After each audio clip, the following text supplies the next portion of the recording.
አንድ ቶፊቅ እንደዚህ አይነት የሚሰራ ሰው ይህ ሁሉ ሳይካሄድ በፊት ይህ ሁሉ ስራ ለአብይ ሳይሰራ በፊት ቶፊቅን ከአብይ ለመነጠል ተሞክሮ ነበር። ቶፊቅ እንግዲህ የአብይ ሰው ነው። ግን ቶፊቅ የአብይ ሰው ሆኖ ሳያረጋግጥ በፊት አብይ ራሱ ስህተት ሰርቶ ነበር። ቶፊቅን አባሮ ተወሰነ ጊዜ እንደ ደመላሽ የሆነ ጊዜ ምንድን ነው ያደረጉት አስታውሳለሁ። እንግዲህ ብልጽግና ሳይመሰረት በፊት እንትን ቶፊቅ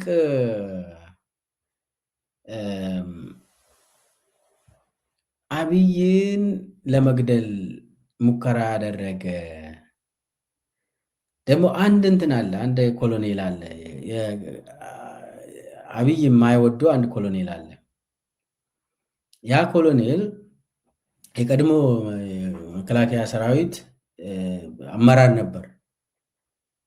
ያው ስሙን ልንገራችሁ፣ ጌትነት ጉደያ የሚባል ኮሎኔል ነው እና የአብይ አለቃ ነበር። ይሄ ኮሎኔል አብይን ይንቋል፣ እንደ ሰው ራሱ አይቆጥርም። ለምን? አብሮ ስለሰሩ ምንም እውቀት የሌለው ኢትዮጵያ ውስጥ ሰው ካለ አብይ ነው ብሎ ያወራል ድሮ። ይሄ ኮሎኔል በጣም ያነበበ ሰው ነው። በነገራችን ላይ ተወሰነ አውቋለሁ እና በኢህአዴግ ውስጥ ራሱ ተወሰነ እንትን አለው፣ ቦታ አለው፣ ይከበራል።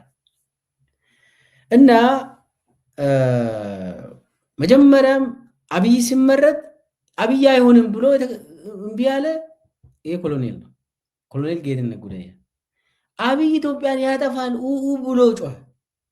ለምን? እኔ ያውቋለሁ፣ እኔ ስር ነበር። እኔ በጣም ውሸታም ነው ሰውየው። ምን ሆናችሁ ነው? በሽተኛን እንዴት ነው ቪዲዮ ላይ የምትሾሙት ብሎ በጣም ትግል አድርጎ ነበር ይሄ ኮሎኔል። አብይችን ስለሚያውቅ ልክ ወደ ስልጣን ሲመጣ ስልጣኑን ሲጨብጥ የኢትዮጵያ ጠቅላይ ሚኒስትር ሲሆን ወዲያውኑ ይህንን ኮሎኔል እና ሌሎቹም አሉ ተወሰኑ ለመግደል መፈለግ ጀመረ። ከዛ እነኚህ ኮሎኔሎች ጠፉና የሆነ ቦታ ተደበቁ፣ ከሀገር ወጡ። ከዛ ምንድን ነው የሆነው? እነ ደመላሽ ምንድን ነው ያደረጉት? ቶፊቅ ከነ ኮሎኔል ጌትነት ጉደያ ጋር ግንኙነት ስላለው እንዲያውም እሱ ቤት ሂዶ ተነጋግሮ ምናምን አብይን ለመግደል ሙከራ፣ አብይን አንተን ልገል ነው ቶፊቅ ብሎ እነ ደመላሽ አብይንና ቶፊቅን ለማለያየት ሞከሩ። ከዛ አብይ ደግሞ ድንጉጥ ነው፣ ይደነግጣል። ቶሎ ፈርቶ ደንግጦ እውነት መስሎት ቶፊቅን ወዲያውኑ ዱባይ ሂድና ትንሽ እረፍት ውሰዳለሁ። ቶፊቅ አታውቅም ለምን ዱባይ እንደምትሄድም። ዱባይ 7 ወር 5ኛ ፎቅ ላይ ተኝቶ ስበላ ዋና ምናምን ሲያደርግ 7 ወር ከቆየ በኋላ አስጠናና ያ ድራማ እንደሆነ የገባው አብይ። ከዛ አንድ ለአብይ የሚቀርብ አንድ የጅማ ሰው ነበር። እሱን ጠርቶ እኔ በጣም የሚቀርብኝ ልጅ ልክ በቃ እንደ ወንድሜ የሆነ በጣም ለእኔ የሚሰራውን ልጅ በስህተት ቀጣው፣ ቶፊቅን ቀጣው በስህተት ብሎ እንደው በቃ እኔ ምን ማድረግ እንዳለብኝ አላቅም። ይህንን ደግሞ ያሳቱኝ ደመላሽ ናቸው። ቀጥታ እኔን ለማግኘት ብለው እሱን እንዲቆርጥ አደረጉ ብሎ ተናገረ። ከሌላ ሰው ነው የሰማሁት። ከዛ ወዲያውኑ መለሰው እና ወደ ቦታው እና እንዳውም እንትኑንም ጨመረ፣ ቦታውንም ጨመረ። ከዛ በኋላ ተልኮ ሁሉ ወስዶ እነኚህ ኮሎኔሎቹን ለመግደል ሁሉ ሙከራ ተደረገ። ውጭ ሀገር እየተመላለሰ ተባረርኩኝ እያለ እንደዚህ እያለ እነኚህ ኮሎኔሎችን ለማግኘት ለመከታተል ሞከረ፣ ግን አልተሳካም። ብቻ ምንድነው በጣም ታማኝ የአብይ ቅርብ ሰው መሆኑን አረጋገጠ ቶፊቅ። አሁን ቀጥሎ የቶፊቅ ሀብቶች ትንሽ እናወራ። የቶፊቅ ሀብት ምን ይመስላል? ሀብት አለው ወይ ብላችሁ ከጠየቃችሁ አንደኛ ጅማን ሄዳችሁ ቶፊቅ ማን ነው ብላችሁ ጠይቁ። ጅማን የሚያሽከረክር አብይ ሳይሆን ቶፊቅ ነው። ሹመት የሚሰጥ ጅማ ላይ እስከ ወረዳ ድረስ እሱ ነው፣ የእሱ ነው ኔትወርክ ነው። አሁን ጅማ ላይ ፎቅ አለው፣ መኖሪያ ቤት አለው። ጅማ ላይ ነው ለኤንጂኦ የሚያከራይ እንትኖች አሉ። የቡና ትልቅ የቡና መሬት አለው።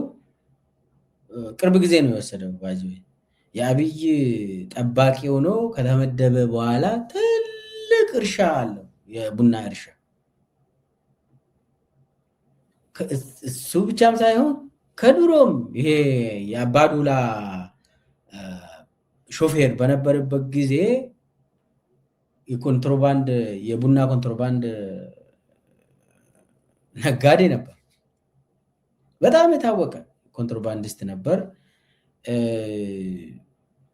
አቡዳቢ ላይ በወርቅ ነው እንደውም ሀብቱን ሴቭ የሚያደርገው፣ በወርቅ ዶላር አይደለም፣ በወርቅ በወርቅ አቡዳቢ ላይ ቤት ገዝቷል።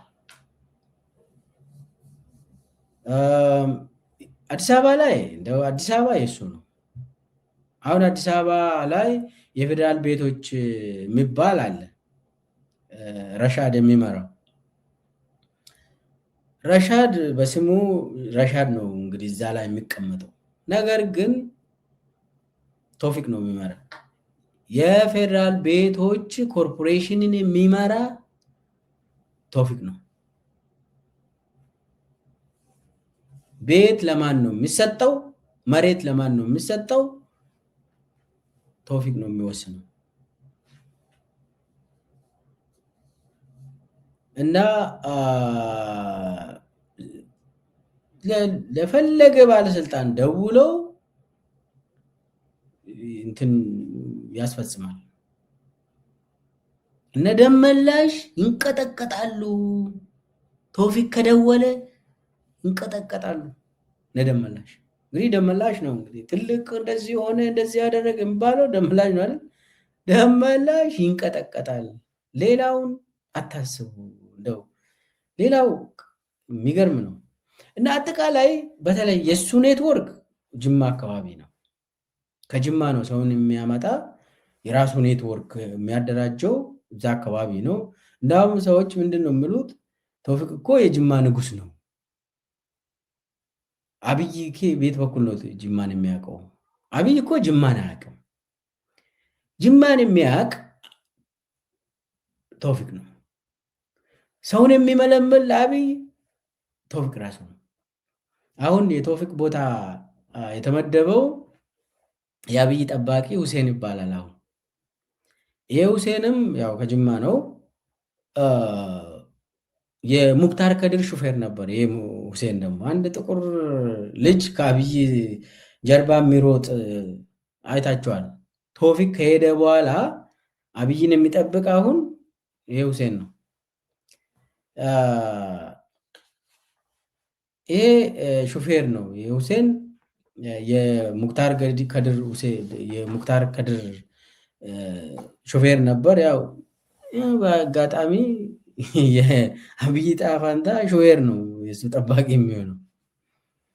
አንድ የሌላም እንደዚሁ እንትን ግሩም የሚባል ልጅ የአብይ ሾፌር ነበር። አሁን ወደ አሜሪካ ተልኮ ቤት ተገዝቶለት እንደው እዚህ ስራ እየሰራ ነው አሉ። ደግሞ የሚያወራው አብይ አባረረኝ ይላል። ቤቱን ገዝቶለት ከነ ቤተሰቡ እዚህ አሜሪካ እንዲገባ ያደረገው አብይ፣ ደግሞ አብይ አባረረኝ ይላል ያ ሰውዬ ግሩም የሚባል። ኤኒዌይስ አሁን የቶፊቅ ቦታ ተክቶ የአብይ ጠባቂ የሆነው ሁሴን ነው እና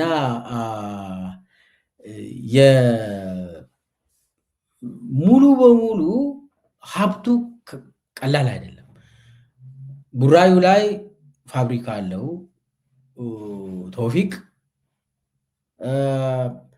አዲስ አበባ መሬት እንደፈለገ ነው። እሱን ዘርዝሬ አልጨረስም።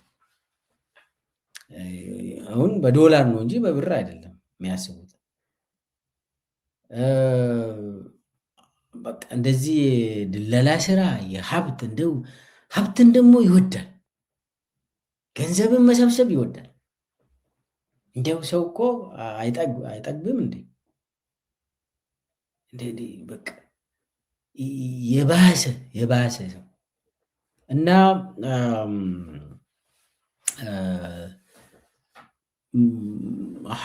ሀብትን በተመለከተ ቦሌ ላይ ግራውንድ ፕላስ 2 አለው። ሌላ ፎቅም አለው። አሁን አዲስ አበባ ላይ ቤቱ እዛ እሱ ቤት የሚሄዱ ሰዎች የሚነግሩን የንጉስ ቤት ነው የሚመስለው። በጣም የሚገርም ከሳውዲ አረቢያ ምናምን ጋር የሚመሳስል በጣም ኢትዮጵያ ውስጥ የለም እንደዚህ አይነት እና የግል ቤት እንደዚህ አድርጎ የደላ ኑሮ ይኖራሉ። ግን ደግሞ ሰውን እየጨፈጨፉ እየገደሉ ለአብይ ስልጣን ብለው ሰውን እያሰቃዩ ኦሮሚያ ላይ የጀመሩትን ፕሮጀክት ወደ አዲስ አበባ አስገቡ። ይሄ ነው እንግዲህ ሀብታም ነው፣ ብዙ ሀብት አለው። ያንን ነው የሚመራው። እና ወደ መጨረሻ ቀርብ ያለው እሱም ምንድን ነው? ለምንድን ነው ወደ አዲስ አበባ የተመደበው? አንደኛ ያው ከታሪኩ ከአመጣጡ የምንረዳው ያው እናንተም ታውቃላችሁ፣ በጣም የተካነ ሰው ነው። የግድያ ተሞክሮ አለው። በጣም ስኳዶችን ይዞ ነው የሚሄደው። ስለዚህ አዲስ አበባን አንድ ታርጌት አድርጓል አብይ። ኦሮሚያ ላይ የጀመረውን ገሎ መንገድ ላይ ይመጣል። እንደነ በቴ ኡርጌሳ የተለያዩ በቃ ወጣቶች ሰው ይጠፋል። ሰውን እንደ በገፍ ማሰር፣ መግደል፣ አደባባይ ላይ መግደል፣ ገሎ መጣል። ይህንን ወደ አዲስ አበባ ይዞ መጥቷል። እንግዲህ ለአዲስ አበባ ሕዝብ የመጣለት መልካም ዜና ሳይሆን መጥፎ ዜና ነው። ጥሩ ሰው ሳይሆን እንግዲህ ሊያነስ ሰው ነው። በጣም ክፉ ሰው ለማ መገርሳን ለመግደል የሞከረ ሰው ከዛ በኋላ ደግሞ በቀጥታ ይሄ ሙከራው ሲከሽፍ ቀጥታ የአብይ ጥበቃ ኃላፊ ሆነ። አብይ እንኳን እንደው ለምንድን ነው የመጣ ለማንስ ለምን ብሎ አልጠየቀም። ያው ትዕዛዙ ከሱ ስለሆነ እንዲህ አይነት ሰው ዛሬ የአዲስ አበባ ፖሊስ ኮሚሽን ዋና ጠቅላላ አድርጎ ያዘ።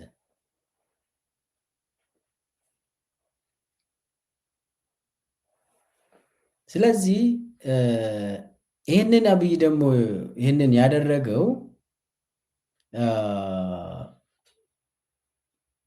አዲስ አበባ ፈርቷል። ቀጣዩ አውድማ አዲስ አበባ እንደሆነ ያውቃል አብይ። አዲስ አበባ ከዚህ በኋላ ዝም ብሎ እንደማይቀመጥ በአዲስ አበባ ላይ ነገሩ ከተነሳ የመጨረሻ ጉዳይ ስለሆነ አብይ ያውቃል። ስለዚህ አሁን ወደ አዲስ አበባ የመጣው ዝርፊያ ብቻ ሳይሆን ኦልሬዲ ድሮም ዝርፊያ ነበር። ኦልሬዲ የአዲስ አበባ ሕዝብ ተፈናቅሏል። ኦልሬዲ ምንም የቀረ እንትን የለም። ያው ሀብት አለው እዛው አዲስ አበባ ላይ፣ እሱ አይደለም ጉዳዩ። አሁን ወደ አዲስ አበባ የመጣ ጉዳይ ሙሉ በሙሉ የመቆጣጠር የመግደል፣ አብይን የሚቃወሙ አብይን በሚገባ ተደራጅተው የሚቃወሙ ሰዎችን ለመግደል እንዲሰወሩ ማድረግ፣ ይህንን ተልዕኮ ይዞ ነው የመጣ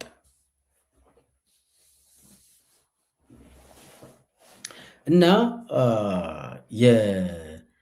የቶፊቅን ታሪክ የሚያውቅ ሰው አዲስ አበባ ሕዝብ ያሳዝናል። አሁን ምን ይዞለት እንደመጣ ከዚህ መረዳት ይቻላል። ምን አይነት አሁን ምን አይነት ሰዎችን ይመድባል፣ ወደ ታች ምን አይነት ሰዎችን ያስገባሉ፣ ከመከላከያ ከተለያዩ እንትን አዲስ አበባ ውስጥ ሰውን መግደል ብቻ ነው በቃ። በግድያ የሚያምኑ፣ በማጥፋት የሚያምኑ፣ በማንገላታት የሚያምኑ ሰቆቃ ነው ከዚህ በኋላ አዲስ አበባ ውስጥ የምንሰማ። የሰው ልጅ ሲሰቃይ ነው አዲስ አበባ ውስጥ የምንሰማ ከዚህ በኋላ። ያው የብልጽግና ደጋፊዎች የኮሪደር ዜና ነው የሚሰሩት ሁልጊዜ። ነገር ግን ደሃው፣ ነዋሪው፣ ዜጋው ይሰቃያል፣ ይገደላል፣ ይጠፋል፣ ያጠፉታል፣ ያስራሉ፣ ያንገላታሉ፣ ይዘርፋሉ። ተስፋ ቆርጦ ከሀገሩ እንዲጠፋ ያደርጋሉ። ስለዚህ ለአዲስ አበባ የመጣው በጣም አደገኛ ነው ለማለት ነው። አንድ መጨረሻ ላይ ተናግሬ ላቁም።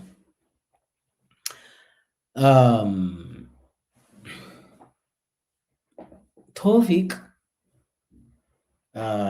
አሁን እንግዲህ የቶፊቅ ኔትወርክ ጅማ ነው ብያለሁ። እንግዲህ በጅማ ስም ነው የሚነግደው። ጅማ ሕዝብ በጣም የሚገርም ለሀገሩ የሚሰራ ሕዝቡን የሚወድ በማንነቱ የሚኮራ ሕዝብ ነው ጅማ። ነገር ግን ያው ይጠቀማሉ። ይሄ ሰውዬ በተለይ ደግሞ በጣም ኔትወርክ አደራጅቶ በጅማ ስም የሚሄድ ሰው ነው። መጥፎ ሰው የሰው የዞንን ስም በሱ ይነግዳል። ምንድን ነው ከዛ ላይ እሱ አልፎ ደግሞ ምን ብሎ ነው ስለ አብይ ፕሪች የሚያደርገው? በተለይ ደግሞ ሙስሊም ወንድሞቻችን ጋር ሲሄድ አብይ እኮ ሙስሊም ነው እና አብይ እንትን ሆኖ ሙስሊም ነኝ ብሎ መንግስት መሆን ስለማይችል ነው እንጂ እንትን ይሄ ሌላውን አውት ስማርት አድርጓል እና እንጂ ሙስሊም ነው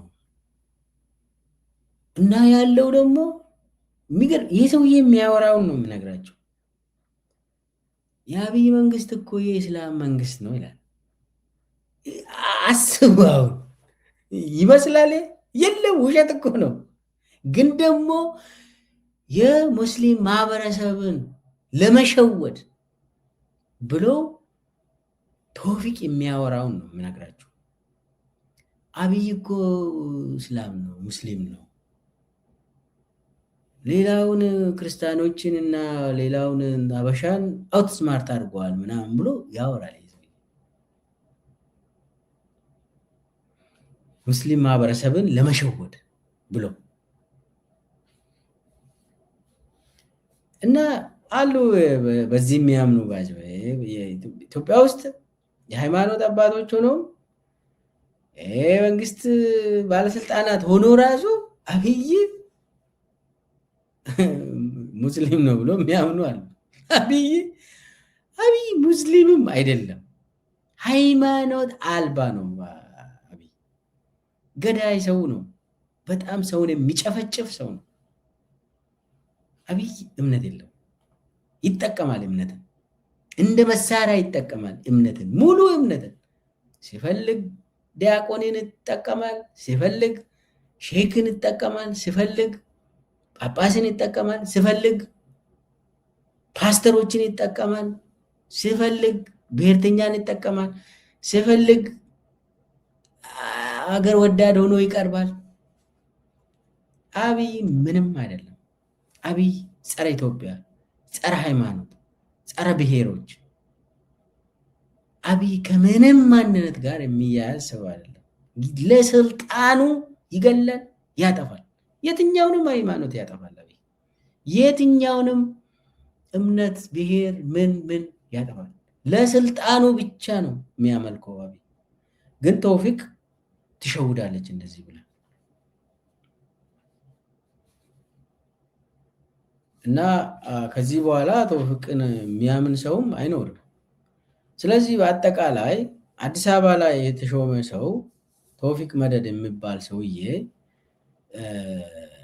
ጸረ ሕዝብ መሆኑን አውቀን ከወዲሁ መዘጋጀት ያስፈልጋል። በተለይ የአዲስ አበባ ነዋሪዎች ከኦሮሚያ ተማሩ። ይህ ሰውዬ ብዙ ሰዎችን አጥፍተዋል። ይህ ሰውዬ ብዙ ሰዎችን ገለዋል። ይህ ሰውዬ ብዙን አንገላቷል። ብዙ ግድያዎችን ሙከራ አድርጓል። አመጣጡም በጣም መጥፎ ነው። ሙያ የለውም። ሌባ ነው፣ ገዳይ ነው። ስለዚህ ከኦሮሚያ መማር ጥሩ ነው። ኦሮሚያ ላይ የደረሰው አዲስ አበባ ላይ እንዲደርስ ማንም ሰው አይፈልግም። እዚህ ላይ እንረባረብ። ሁሉም ሰው ይሄ ሰውዬ እና አብይ አዲስ አበባ ላይ ለመፈጸም የተለያዩ ቡድኖችን፣ ስኳዶችን ይዞ አዲስ አበባ ላይ የተሾመውን ሰውዬ አውቀን ራሳችንን ማዘጋጀት ይኖርብናል። ነዋሪዎቹ፣ የአዲስ አበባ ነዋሪዎች፣ እንዳውም የኢትዮጵያ ሙሉ የኢትዮጵያ ሕዝብ ይህ ሰውዬና አብይ በጣም አደገኞች ስለሆኑ ያለው አማራጭ አብይን ከስልጣን በማባረር ወንጀለኞችን ደግሞ ለሕግ ማቅረብ አስፈላጊ ነው።